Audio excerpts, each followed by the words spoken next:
In this song, or in this song lesson, we're going to take a look at a very, very, very simple bass part, but nonetheless something a little bit interesting.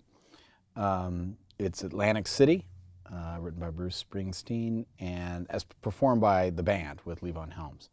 And the bass part could not be simpler, but it does have one interesting note in it that I want to point out as part of the lesson. Also, just to get this classic song into the repertoire. So there are 4 chords in the entire song, or I guess you could technically say there's 5 chords. One of them is an inversion. But so here they are.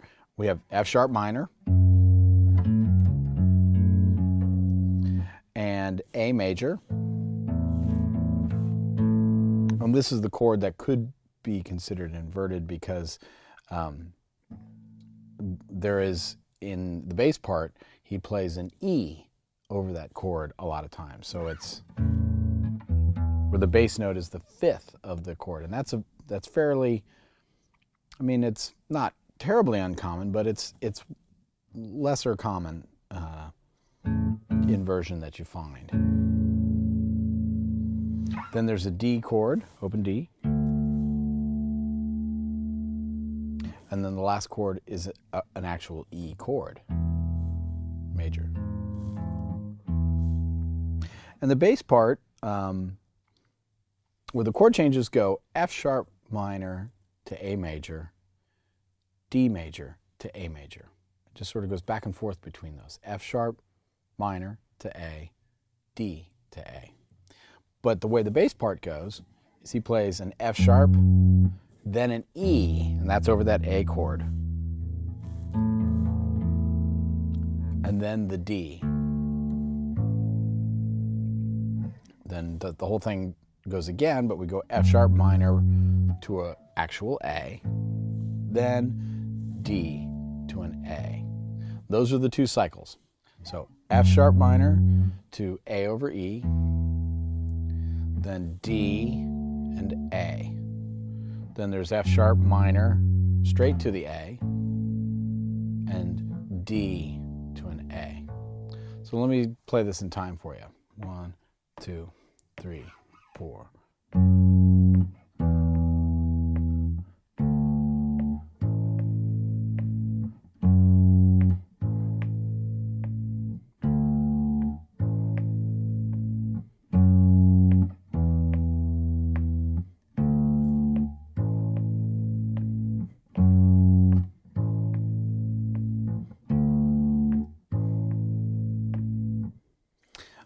So again, really couldn't be simpler, but the 2 things to point out, one is the E over the A on that chord, and really he's creating this line.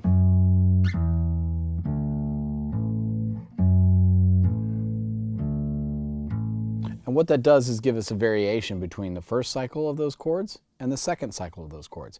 The rest of the band is playing exactly the same thing for those 2 cycles, but the bass does that little bit different motion. And that really does help the phrase of the song move forward. It's an A and a B phrase. So even though that's tremendously subtle, it really does make a substantial difference in the song. And that's kind of what I wanted to point out about it because it's so simple. The other thing that is very important in this song is the length of the notes. And this is, again, might seem subtle when you're practicing it, but it really has a big impact in the way the recording goes and the way the ensemble works together. So on the page, we have a dotted quarter note with an 8th note rest, and then the 8th note tied to the next quarter note. This is that standard bass rhythm that you hear in many songs, you know.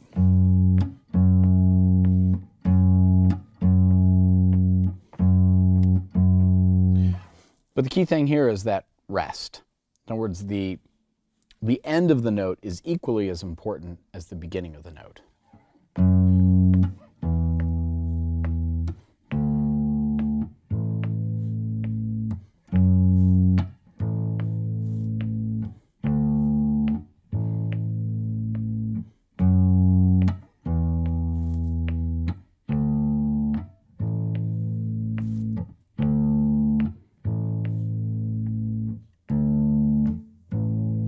So by cutting off the note and leaving that space, this helps the groove of the song move.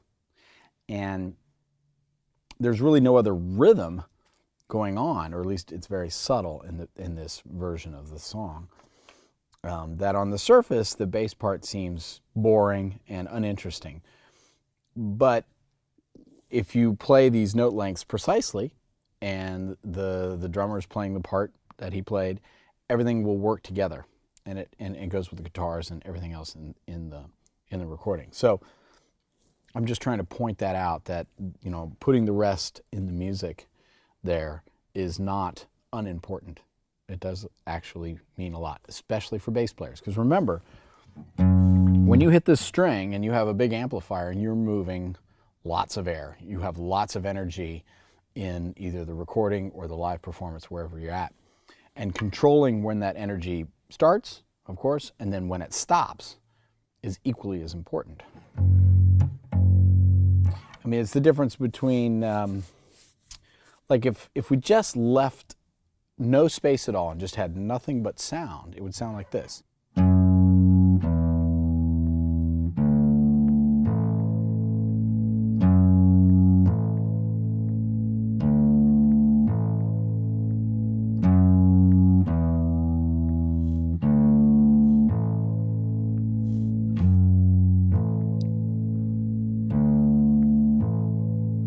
Now let me put the break back in there.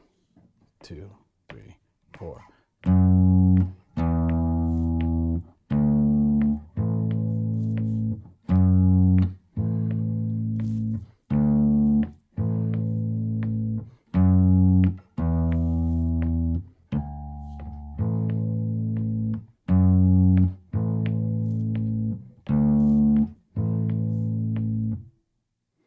So I know it's a subtle thing, but I think it's tremendously important for a bass player to recognize that the length of the note, the ending of the note, is just as important. Okay, but back to the song. That cycle of changes goes around 3 different times, just like that. Then on the 4th time, it's just a little bit different. You do the F sharp minor to the A over E. Then on the 2nd time, just stay on the E. And that's the end of the verse. And that's an actual E chord.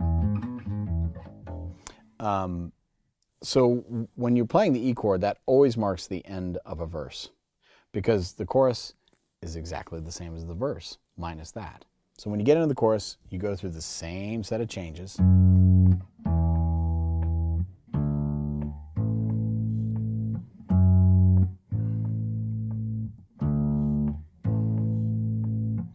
Over and over again, without any change at all. It repeats 4 times for a chorus.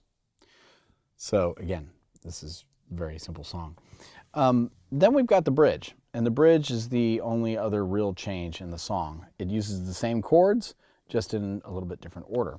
And we start on the D for a whole bar here. Sorry, open. Then we go to the F sharp minor. Then we do a walk up. E, F sharp minor. Then D again, repeat the cycle. Then go to an E, and one more bar of an E.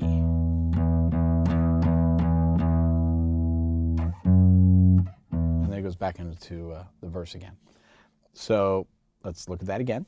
Starts on the D for 1 bar. Then we go to the F sharp for 1 bar. Then we do the bar where we go D to E to F sharp.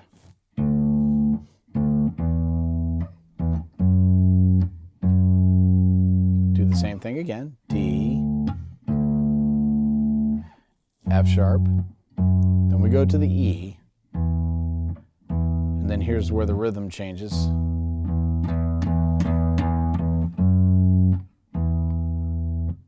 And we're back into the verse.